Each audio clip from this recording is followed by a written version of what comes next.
शुभ सकाळ तुम्हा सगळ्यांना। आज आहे शनिवार आणि ओवीच्या डब्यासाठी सकाळच्या डब्यासाठी छान असे पोहे करत आहे आणि त्याबरोबरच आम्हालाही सगळ्यांना होतील। खरं तर ती खूप लवकर जाते 6:30ला, पण दोनदा करण्यापेक्षा मी एकदाच करून घेतले। मस्त असे पोहे झालेत आणि रात्री मिसळ केलेली होती तर त्याचा असा कट आहे जो सांबर म्हणतो आपण, तो अखिलेशला पोह्यासोबत खूप आवडतो म्हणून अशा पद्धतीने आज छान असे पोहे केले आहेत। रात्रीची मिसळ पण शूट करायची होती पण इतकी गडबड झाली, घरात सगळीकडे सामान आहे अजून शिफ्टिंगचं, त्यामुळं नाही जमलं।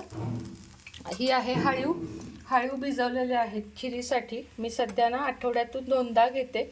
तुम्हाला पण जर पुढं त्रास होऊ नये असं वाटत असेल कमरेचा किंवा सांध्यांचा, तर आत्तापासून हळीवची खीर, खारी, खोबरं हे सगळ्यांनी घ्या, म्हणजे पुढे जाऊन आपल्याला त्रास कमी प्रमाणात होतो। आपल्याला वंगण जे कमी होतं शरीरातलं ते मिळतं। त्यामुळे तुम्ही पण खात नसाल तर अवश्य घ्या, फक्त रोज नाही, आठवड्यातून 2 वार ठरवून घ्यायचे। रात्री असे हळीव भिजवायचे आणि त्यानंतर त्याची खीर करायची। मी दाखवते तुम्हाला थोड्या वेळाने। तर चला भेटते आता। तर आता पोहे वगैरे झालेले आहेत आणि थोड्या वेळ म्हटलं इकडे बसावं गॅलरीत। खूप छान वातावरण आहे जिथं मी आत्ता फ्लॅट घेतला आहे, म्हणजे गारवा म्हणा किंवा व्ह्यू म्हणा समोरचा खूपच सुंदर आहे। त्यामुळे ना इथं खुर्चीच ठेवली आणि पूर्ण गॅलरी अशी मोकळी ठेवलेली आहे। बस आता इथं हे आहेत अजून बॉक्स, कारण अजून शिफ्टिंगचा पसारा आहे म्हणून। पण अतिशय सुंदर जागेत फ्लॅट मिळाला आहे आणि फ्लॅट घेतल्यावर कसं वाटतं असं मला बऱ्याच त्यांनी विचारलं की ताई स्वतःच्या घरात, फ्लॅट म्हणण्यापेक्षा आपलं जे स्वतःचं घर आहे त्यामध्ये तुमच्या फिलिंग कशा आहेत, तुमच्या भावना कशा आहेत। तर खरं सांगू का, मिक्स फिलिंग आहे, म्हणजे आनंद पण आहे आणि एक मिक्स फिलिंग असतं ना आपलं, की दोन्ही असतं। थोडंसं मनात आपल्याला थोडं टेन्शन पण असतं, टेन्शन इन द सेन्स की काहीच नाही, असं टेन्शन काय आहे हे कळत नाही। खरं जास्त करून 90% आनंदच आहे, कारण मी फ्लॅट घेताना हाच विचार केला की अजून 1-2 वर्षाचं मला काळजी आहे आणि त्यानंतर एकदा अखिलेश स्वतःच्या पायावर उभा राहतोच आता 1-2 वर्षात, त्यानंतर मला म्हणावी अशी, म्हणजे मी कधीच काम करायची थांबणार नाही, मी जे करते ते करतच राहणार। कारण आपल्याला मुलांना पण जास्त ह्याच्यात ठेवायचं नाही, पण एक मी त्यामुळे रिलॅक्स आहे की चला त्याचं आता उच्च शिक्षण चालू आहे, अजून तो पुढं थोडं शिकणार आहे आणि त्यानंतर मग बऱ्यापैकी सगळ्या गोष्टी नील होतील।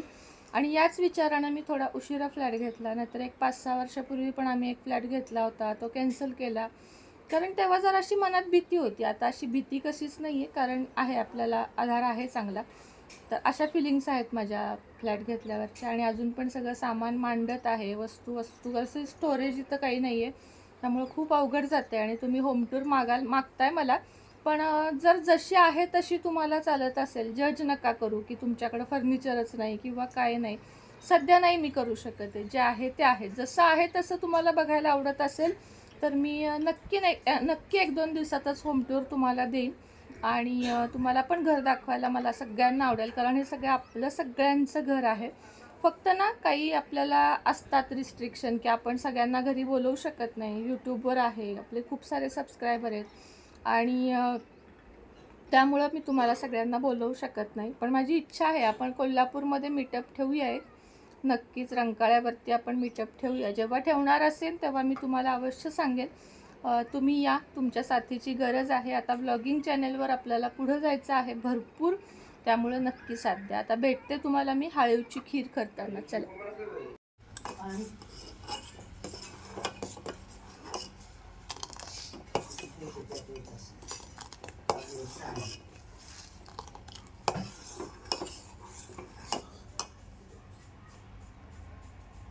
तर मैत्रिणींनो, सकाळी तुम्हाला फक्त पोहे दाखवले, हळीवची खीर लांबून दाखवली आणि त्यानंतर तुमच्याशी गप्पा मारल्या। त्याच्यानंतर खरं सांगू भरपूर कामं केली। सकाळीच आपली आंघोळ वगैरे झालेली होती, देवपूजा झाली, त्यानंतर स्वयंपाक झाला, सगळी कामं झाली, पण मोबाईल शूटिंगला लावायचा राहून गेला। आई दादा पण आलेले आहेत आपलं नवीन घर बघण्यासाठी, कारण त्यांच्या आशीर्वादाशिवाय तर या जगात काहीच शक्य नाहीये। त्यामुळे ते पण आलेले आहेत आणि त्याच सगळ्या कामामध्ये होते, त्यामुळे पुन्हा मोबाईल लावायला जमलं नाही। तर हळीवची खीर कशी करायची आणि त्याचे फायदे मला तुम्हाला सांगायचे आहेत। आता बघा, आपल्याला जेव्हा 2 मुलं होतात तेव्हा आपलं वय साधारण 30, 32, 35 या पिरियडमध्ये असतं आणि आपल्या शरीरातलं ना कॅल्शियम पूर्ण संपलेलं असतं. आपल्या गुडघ्यांमध्ये जे वंगण ज्याला म्हणतो, जसं सायकलमध्ये गाड्यांमध्ये ऑइल घालतात बघा, वरून ऑइल घालतात, तसं आपल्या शरीरामधलं जेव्हा आपल्याला 2 मुलं होतात त्यानंतर 35 40 32 35 40 30 नंतर सगळ्यांना अत्यंत हाडातले कॅल्शियम पटापट संपते. जर तुम्ही कधी रक्तातले कॅल्शियम बघाल तर तुमचे 7 8 सुद्धा असते. आणि आपण म्हणतो अरे माझी कोपरं दुखतायत, माझी मनगट दुखतायत, माझे गुडघे दुखतायत, जास्त वेळ बसलं की माझी कंबर दुखतीये, मान दुखतीये. तर हे सगळं का होतं? तर आपल्या शरीरामध्ये कॅल्शियम, आयर्न, बी विटॅमिन हे सगळ्याची कमतरता भासते. आणि आपण स्त्रिया काय करतो बघा, आधी सगळं मुलांचे डबे भरणं, मुलांना पौष्टिक खायला देणं, मुलांना, पतीला, घरच्या सगळ्यांना आपण सगळं देत असतो. मात्र आपण काय म्हणतो, असू दे आत्ता 12 वाजलेत, मी 2ला जेवते, 2 वाजता म्हणतो एवढी भांडी घासून जेवते, भांडी घासल्यावर म्हणतो आता कंटाळाला जरा वेळ पडते आणि जेवते. असं करत काल रात्री 10 पासून आज दुपारी 3 पर्यंत म्हटलं तरी आपण उपाशी असतो. तुम्हाला पटत असेल बघा हे सगळ्यांना. आणि हे मी सुद्धा यातनच गेलीये, अजूनही जातीये, पण थोडं आता स्वतःकडे लक्ष द्यायचं ठरवलेलं आहे. कारण माझ्या घरात सुद्धा अशी बास्केटमध्ये फळं असतात, पण मी त्याच्याकडे कधी ढुंकून पण बघत नाही. पालेभाज्या मात्र मी खाते, त्यामुळे आयर्न क्वालिटी माझी एकदम छान असतं. आयर्न जे आहे ते 13-14 पर्यंत असतं ब्लड. पण कॅल्शियम मुळात काय पाहिजे, कॅल्शियम. आणि शाकाहारी लोकांना B12 डी विटॅमिन हे खूप कमी असतं. मांसाहारांना पण कमी असतं, पण शाकाहारांना प्रचंड कमी असतं. मग अशा वेळेस घरगुती उपाय म्हणून हाळीवची खीर. आता हाळीव म्हणजे काय, तर हाळीव एक नाचणीसारखा गोल लाल पदार्थ आहे, जो फक्त डीमार्टला वगैरे पण शक्यतो मिळत नाही. किराणा मालाच्या दुकानात गेलात तर अवघ्या 20 रुपयात तुम्हाला हाळीवचं पाकिट मिळतं. ते आणायचं, 2 चमचे किंवा 1च चमचा, आता मी आज आईला मला केलेलं म्हणून मी जास्त भिजवलेलं, अन्यथा 1 चमचाच हाळीव तुम्ही पाण्यात रात्रभर भिजवा, झाकून ठेवा.